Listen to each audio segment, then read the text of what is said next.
Huwag mo kung tataasan ng boses, babasahan kita ng Latin. Ay, tay, sorry, tay. Oo, tay, may sabi na. Tay! Tay, yun yung sinabi nyo. Sasabihan kita ng Latin. Ay, huwag naman tayo. Di ako nakakaintindi ng Latin, tay. Di Alam ako mo ba? Latino. Alam mo ang masarap sa Latin? Ano, tay? Gelatin. Huwag mo kong tatawanan. Latin ang puta. Tangina tayo magkain yun eh. Oo nga pala. Sa kanila pala galing. Meron palang nagkakagusto sa'yo na Shokoy. Ay, grabe naman. Tay, Shokoy, sa dagat yun. Sa dagat. Malayo natin sa dagat. Malayo pa tayo sa dagat, no? Oo, wala pa nagkakagusto sa akin dyan. Akala ko ba naman, meron ng pere o kaya mga diwata, mga ganun. Oo. Ha? May nagkakagusto sa'yo ng diwata. Ayan, tay. Baka sumama na ako dyan, tay. Sino yun, tay? Oo, yung magpapares. Tangina, tay. Iba naman yun, tay.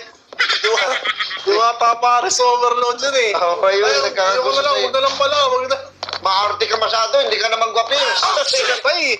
Ayoko nga ng ganun. Tay, yung mga diwata na mga iba, hindi yung ganun diwata. Nakikita tayo lang kahit kasino eh. Ano, magpapatawas ka ba sa akin? Gagamutin ba kita? Hindi, tay. Gusto ko na lang makapag-sorry sa Nuno siguro. May paraan ba para makapag-sorry ako sa kanya? Sa Nunoy? Oo, sa Nuno. Hindi, wait lang kasi. Bago doon, kasi kailangan kitang gamutin. Ay, ganun.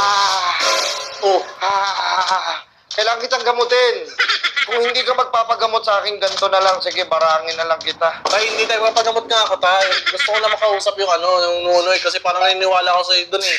Umihinga ako sa may poste. Oh, shit! Uy. Ay! Hindi nagalaw! Ano yan, tayo matingin? Tang inalaruan. Tang ina mo tayo, laruan yan eh. Laruan yan oh! Laruan ba? Anong utunay? Ayop ka? Hindi, nagpapalabas kasi ako ng mga ganon kasi pwede rin kitang barangin kung gugustuhin ko.